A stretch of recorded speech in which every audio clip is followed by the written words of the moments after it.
Texas, 1944. The sun had barely climbed over the horizon when the trucks rolled through the dust outside Amarillo. The engines coughed, sputtered, and died, leaving only the sound of cicadas and a low wind pushing through mesquite trees. Inside one of the trucks sat a group of German prisoners, not soldiers but women. Their khaki uniforms were creased, their eyes hollow from weeks of transport across oceans and borders. Among them, 24-year-old Lieselotte Meinhardt, a former Luftwaffe radio operator captured near Cherbourg. She had imagined America as a cage of steel and fire. Every rumor from home had told her the same thing: that captured Germans would be beaten, humiliated, or made to dig their own graves under the desert sun. The truck doors creaked open. She braced for shouting, for the crack of a rifle butt, but instead came a calm voice, slow and strange in its rhythm. "Ma'am, watch your step." A man in a tan hat stood waiting, his sleeves rolled up, dust on his boots. He wasn't a guard in a uniform. He looked like the men she had seen in Western films before the war. A cowboy. Behind him, the Texas skies stretched so wide it seemed unreal, blue to the edge of the earth. Lieselotte blinked in confusion. The air smelled of horses and hay, not gunpowder. Around her, other women climbed down hesitantly, clutching their small bags. There were no chains, no shouting, just a few soldiers leaning on rifles, watching without malice. The cowboy handed her a tin cup of water. It was cold, cleaner than anything she'd tasted since France. She drank it all at once. He nodded. Plenty more where that came from. She didn't know what to say. Back home, they had been told Americans were savages, a nation of criminals and factory slaves who lived for money and machines. Yet here, standing in the soft heat of a Texas morning, she saw something that didn't fit the stories. Cattle moved lazily beyond the fences. Windmills turned in the distance. A dog barked, chasing shadows in the dust. The cowboy pointed toward the stables. "You folks'll be helping out here. Feeding, cleaning, riding if you're up for it." Riding? She almost laughed. She had expected shackles, not saddles. When the camp gates closed behind them, Lieselotte turned to look back at the open plains. For the first time since capture, she felt something she hadn't felt in months. Curiosity. She whispered to herself, half in disbelief, half in wonder.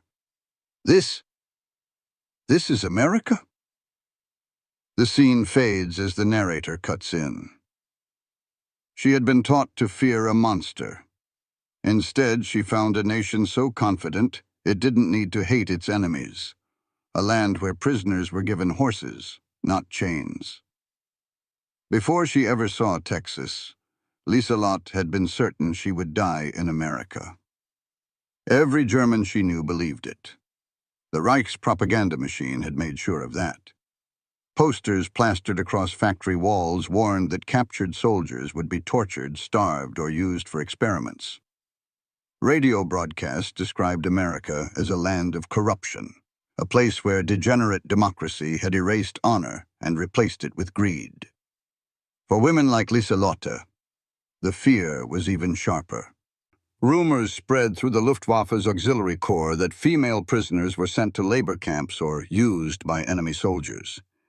The stories were whispered by officers and printed in pamphlets, each one reinforcing a picture of the United States as a cruel empire disguised by technology. That fear sat with her through the long journey west, through the cargo holds of Liberty ships, through the endless railways that cut across the plains. And yet, when the doors opened in Texas, the nightmare didn't come. The guards offered food. They said, "Please," and "Thank you." It was so unnatural. She wondered if it was part of some trick. But it wasn't a trick. The United States had something the Reich never truly understood: moral confidence. By 1944, America had become the world's largest warden of prisoners, holding over 400,000 captured Axis soldiers and civilians on its own soil. But instead of punishing them, The U.S. Army followed the Geneva Conventions with obsessive precision. Prisoners were paid small wages for labor, allowed to write letters, attend religious services, even learn English in camp schools. And in Texas, where land stretched farther than the eye could see, they were put to work on ranches and farms instead of behind barbed wire fences. The logic wasn't sentimental, it was practical. America had lost millions of young men to overseas service. Food still had to be grown, cattle had to be tended, cotton had to be harvested. German POWs filled the gap. But to Lieselotte and her fellow captives, this practicality looked like something else entirely: compassion. The first night she sat on her bunk, staring at a plate of food she didn't think she deserved. Beef stew, bread, butter, even a slice of apple pie. She couldn't eat. She thought it was a test. Another woman whispered that the food was poisoned. But by the next morning, hunger defeated fear. They ate, and they realized something profound. The enemy they'd been taught to despise fed them better than their own army ever had. In one of her first letters home, censored before delivery, Lieselotte wrote, "They told us we would be slaves. But here even the guards say good morning. The sky is enormous, and the food tastes of mercy." For German women raised under dictatorship, the greatest shock was not material comfort. It was dignity. America didn't need to humiliate its captives to prove its power. That quiet, unshakable confidence would soon begin to dismantle everything they had believed about the war. By the spring of 1944, America had become the largest prison keeper in modern history. Across the country, more than 400,000 Axis prisoners, Germans, Italians, and Japanese, were being processed, fed, and assigned to labor. Texas alone held more than 70 major camps, scattered like islands across the plains from El Paso to Huntsville. Most were built in a matter of months, identical in layout and function. Rows of wooden barracks, mess halls, workshops, and parade grounds. But what made these camps remarkable wasn't the architecture. It was the philosophy behind them. Unlike the barbed wire brutality of Axis facilities in Europe or Asia, American POW camps were designed not to crush morale, but to control it through order and decency. The logic was coldly efficient. A well-fed, busy prisoner caused fewer problems, required fewer guards, and, perhaps most importantly, became a quiet ambassador of American superiority when the war ended. Each camp operated like a self-contained city. They had libraries stocked with donated English and German books, infirmaries with running water and clean linens, and workshops where prisoners repaired clothing and equipment. Even orchestras and theater troupes were organized to keep the prisoners occupied. To the outside world, this seemed absurdly generous. But to U.S. military planners, it was psychological warfare of the most subtle kind. When the U.S. War Department began receiving captured German women in 1944, mostly nurses, clerks, and auxiliary personnel from the Luftwaffe, they faced a logistical question no one had anticipated: where to put them? The solution was Texas. With its vast open spaces and agricultural needs, it became a natural location for experimental POW labor programs that could safely include women. Many of these women arrived through Camp Hearn or Camp Swift, sprawling installations surrounded by wheat fields and mesquite. There, the rules were simple: obey, work, and you would be treated fairly. Any violation of discipline meant confinement, but for the most part, the camps operated on mutual trust.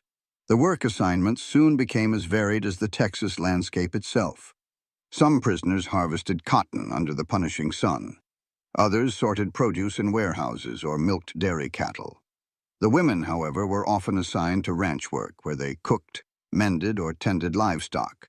For them, this was a world beyond comprehension. American soldiers trusting captured Germans with horses, tools, and freedom of movement. To American ranchers, it made sense. There were simply not enough hands left to run the war economy at home. To the German women, it was a revelation. The propaganda that had painted Americans as moral degenerates now collided with the reality of discipline, routine, and unexpected kindness. Even the meals were astonishing. Each prisoner received 200 calories a day, more than many American civilians. Bread, beef, potatoes, vegetables, and even coffee or fruit when available. To German POWs used to ration cards and thin soup, it felt like abundance beyond reason. Everything about the American system ran on logistics. From the trains that delivered food to the trucks that collected laundry, the same industrial might that built tanks and bombers also fed its prisoners. And to Lieselot Meinhardt, the lesson was unavoidable. Power wasn't just about armies. It was about organization. She wrote in her diary, "Every crate, every meal, every uniform fits into a plan. Nothing is wasted. They build everything like a machine that never sleeps." In time, she would see that machine up close, on the ranches, where it merged with something even more bewildering to her: the easy, effortless generosity of ordinary Americans.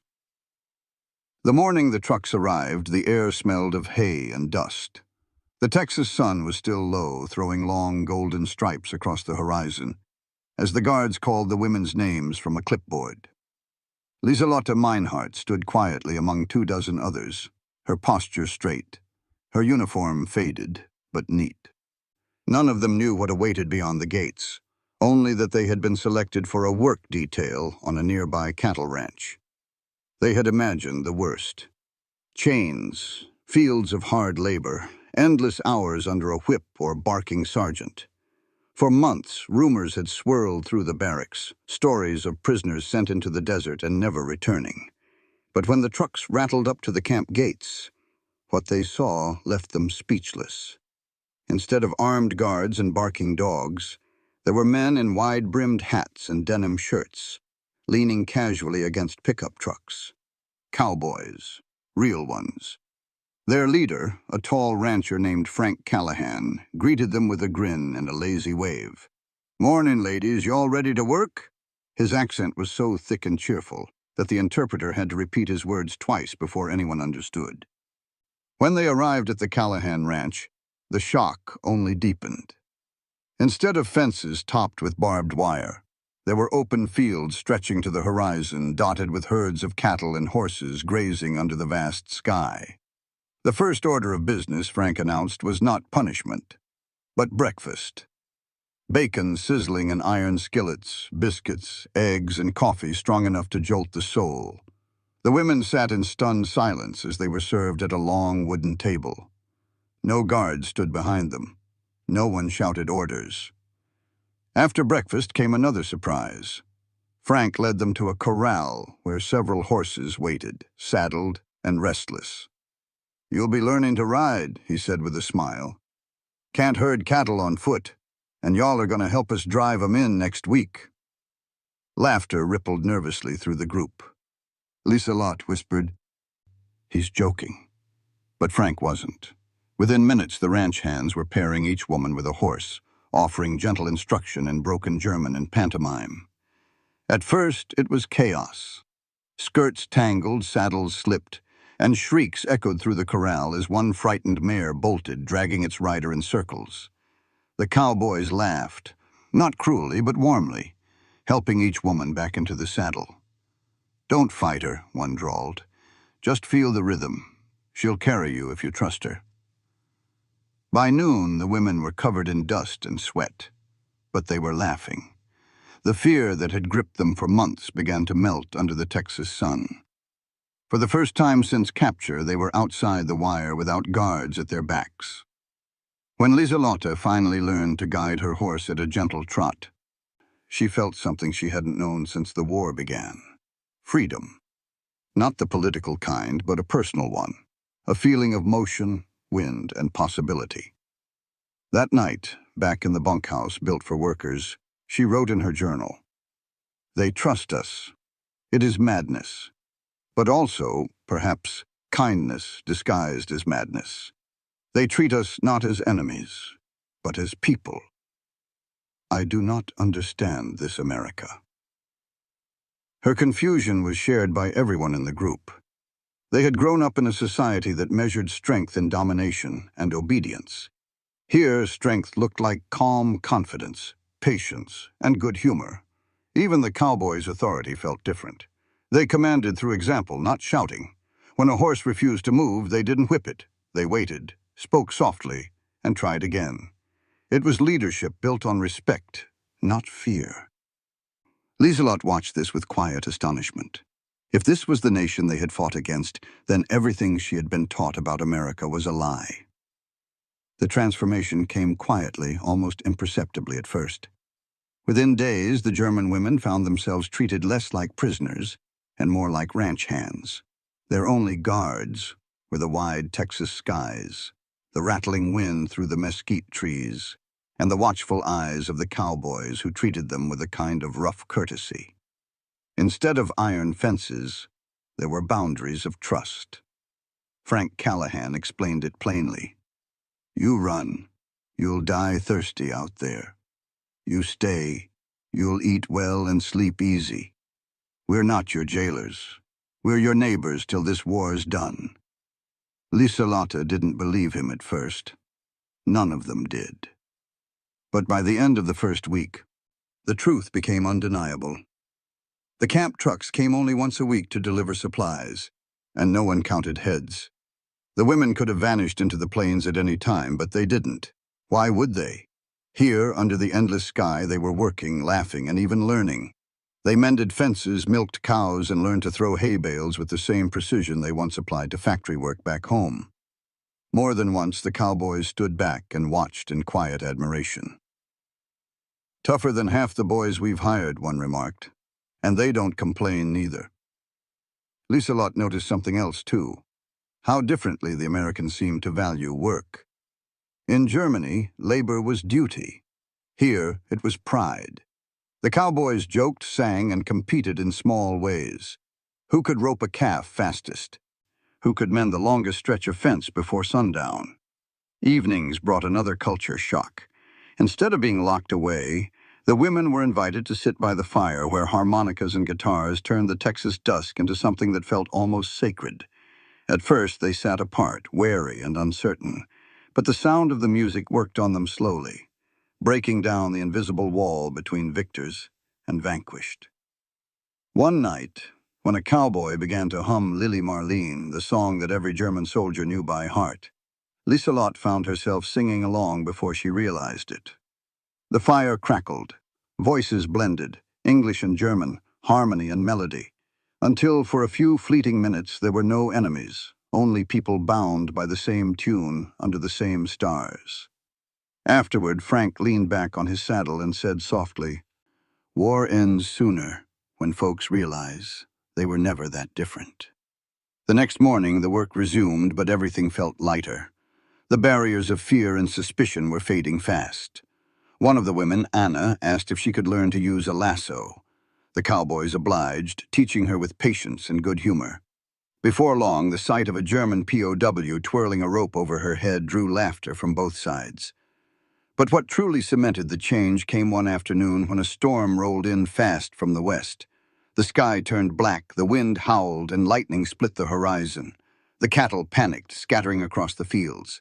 Without hesitation, the women ran to help. They mounted horses, shouted, waved, and rode alongside the cowboys through sheets of rain and mud, helping drive terrified cattle back toward the pens.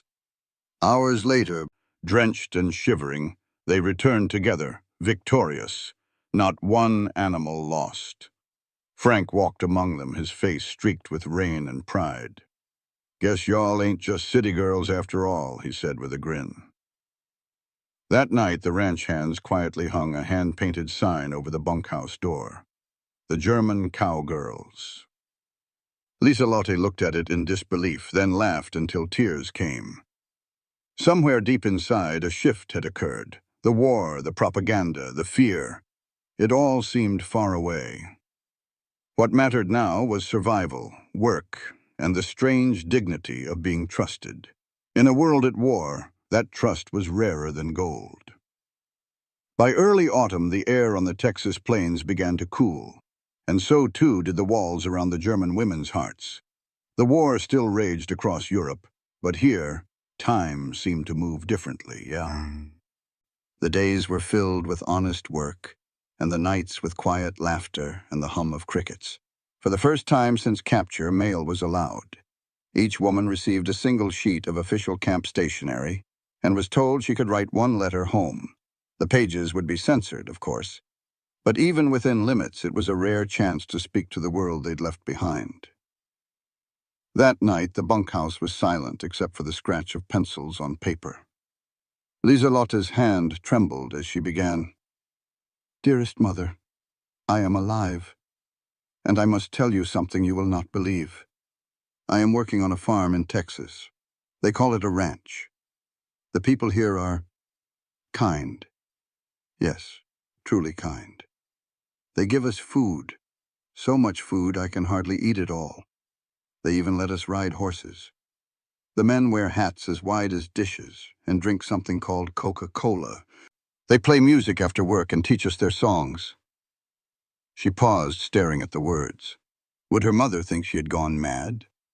The propaganda in Germany had painted American POW camps as brutal, inhumane places where prisoners were starved and beaten. But here, in this sunburned paradise, she was drinking coffee every morning and learning to make chili. She continued, "Mama, they trust us. We could run, but we do not. Because we are free in all the ways that matter.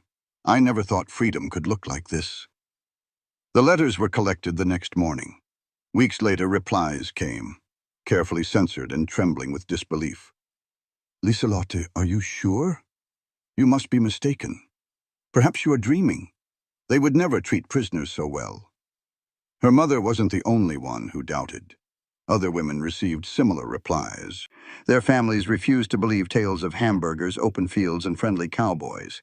To those still enduring bombing raids and ration cards back home, such a life sounded like fantasy. Even the American officers who reviewed the letters seemed faintly amused. "Y'all are writing fairy tales," one chuckled. "Ain't nobody gonna believe you over there." But the reality was undeniable. Each day, the German POWs rode deeper into a version of America that defied everything they'd been taught. They saw it in the abundance: eggs by the dozen, meat by the pound, sugar by the sack. They saw it in the machines: tractors roaring across fields powered by gasoline that seemed endless. They saw it in the attitude: no hierarchy, no bowing, no fear. When Lieselotte asked one cowboy why he treated them so kindly, he shrugged. "Lady, war's over for you when you get here. Ain't no use fighting ghosts." It wasn't forgiveness, exactly.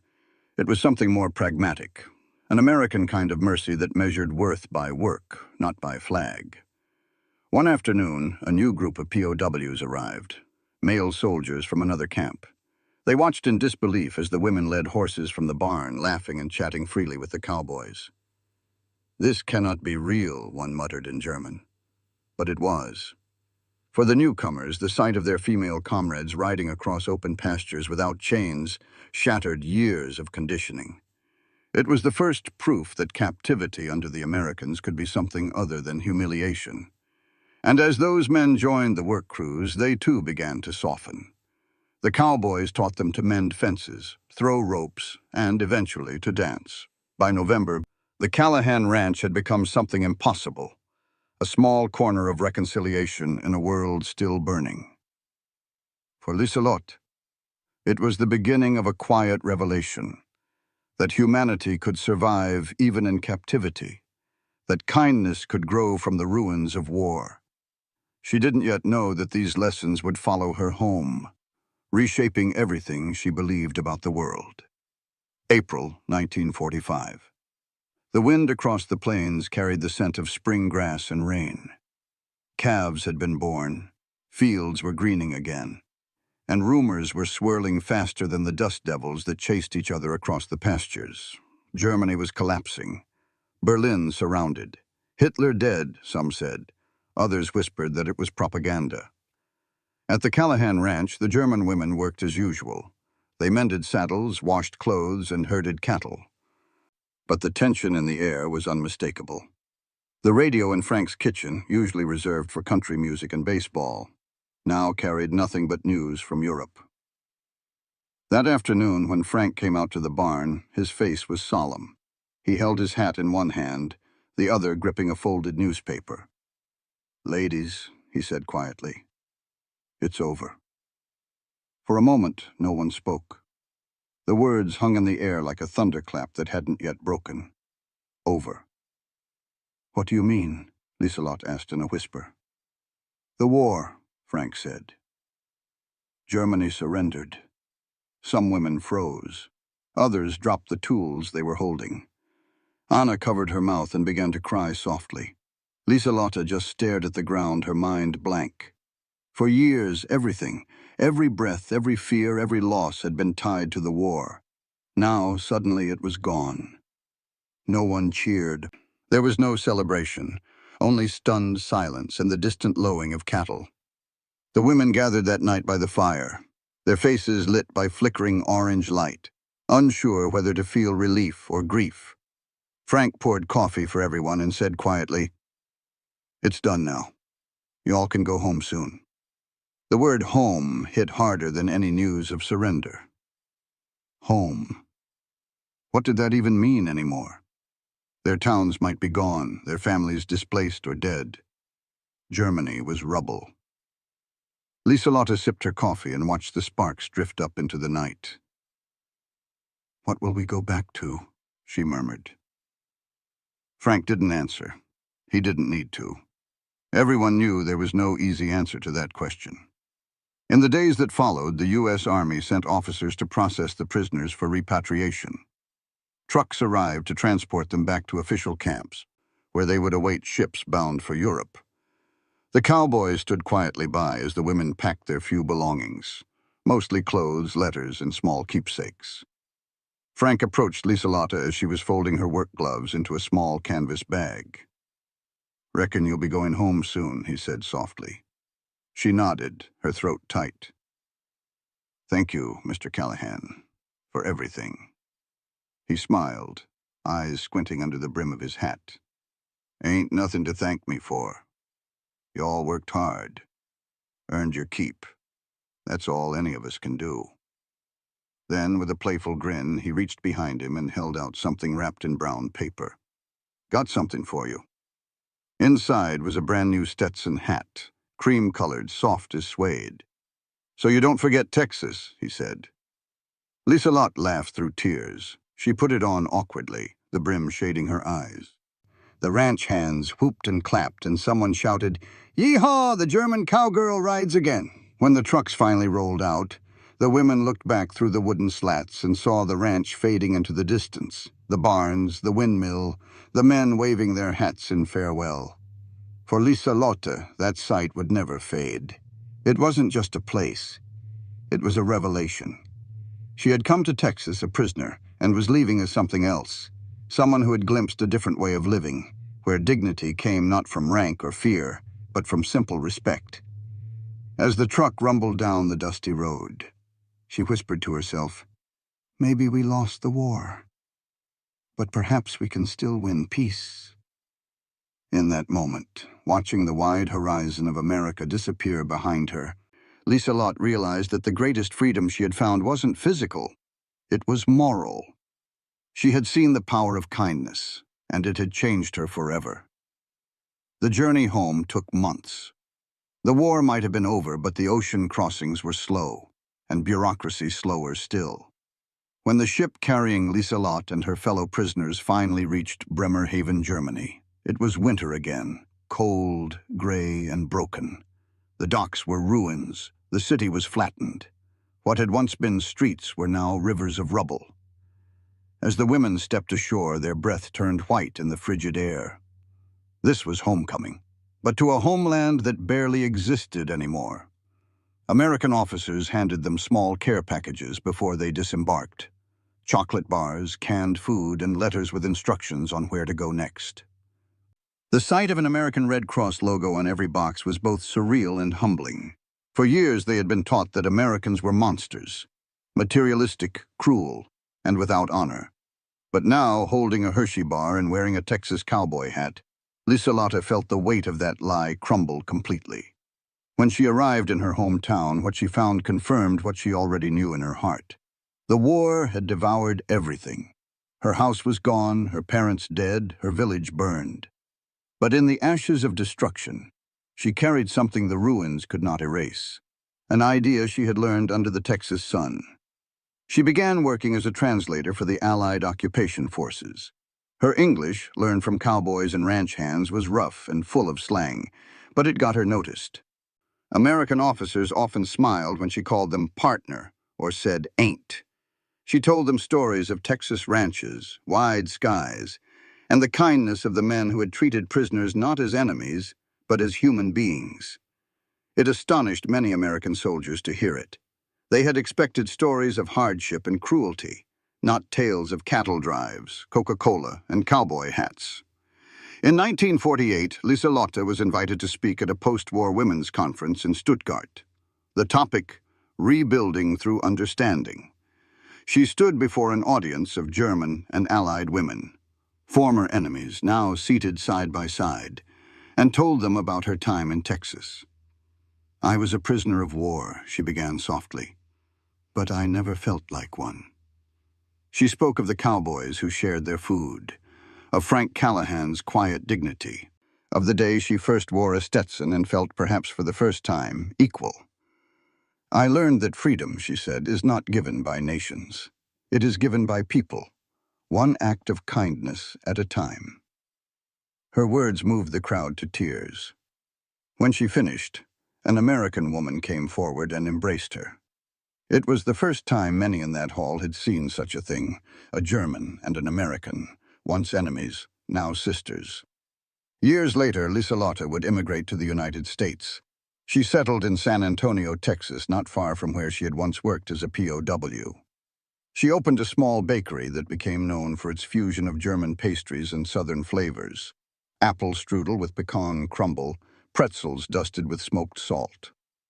Above the counter hung a framed photograph, a young woman in 1945 wearing a cowboy hat too big for her head, standing beside a tall rancher with a shy smile. Beneath it, a simple inscription read, "From enemies to friends." When people asked her about it, she would say, "That's the man who taught me what America really is." By the time Liselotte passed away in 1987, she had become a symbol of reconciliation in her community. Former POWs, both men and women, would visit her bakery, trading memories of war and the strange kindness they had found in the most unlikely of places. Historians now say that these POW experiences played a quiet but vital role in shaping post-war relations between Germany and the United States. Thousands of former prisoners returned home with stories of fairness, decency, and compassion. They became the first human bridges in a world desperate to rebuild trust. In the end, it wasn't treaties or governments that began the healing. It was the simple decency of ordinary people. And on a Texas ranch in 1945, a cowboy with a gentle heart had done more to mend the wounds of war than any diplomat ever could. Because sometimes, the greatest victory isn't won on the battlefield. It's earned in the quiet grace of forgiveness.